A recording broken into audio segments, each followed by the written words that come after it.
Hi welcome to Vijaya's world. ఇవాళ special వచ్చేసి గులాబ్ జామున్. అది కూడా ఎందుకు అని అంటే ఒక చిన్న స్పెషల్ అకేషన్ ఉంది. అది ఒక చిన్నపాటి సెలబ్రేషన్స్ అనమాట.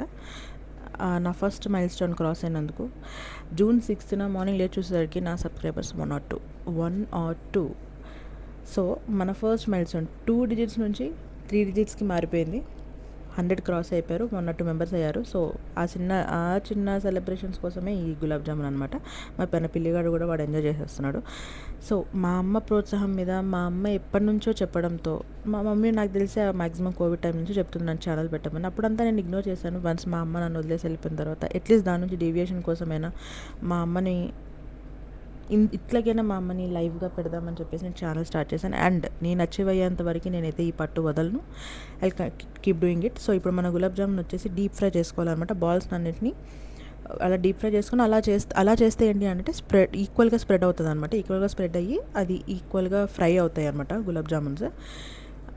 కొంచెం గోల్డెన్ బ్రౌన్లోకి వచ్చిన తర్వాత పాకంలో ఏమో షుగర్ ఈక్వల్గా వాటర్ అండ్ ఇలైచీ, మీ ఫ్లేవర్కి తగ్గట్టు ఇలైచీ కూడా వేసేసుకొని అది మసిలిన అంటే మళ్ళీ ఎక్కువ పాకం అవసరం, షుగర్ మెల్ట్ అయిపోతే చాలు. దాంట్లో జస్ట్ ఫ్రై అయినవి ఒక 1 minute పక్కన పెట్టేసి అలా పాకంలో వేసేసుకొని ఒక 3-4 hours సైడ్కి పెట్టేసుకొని చూసుకుంటే అదిగోండి రెడీ. టాటాయ్, మన గులాబ్ జామున్ రెడీ అయిపోయాయి. ఇది మన ఛానల్ సబ్స్క్రైబర్స్ అందరి కోసం థ్యాంక్ యూ సో మచ్.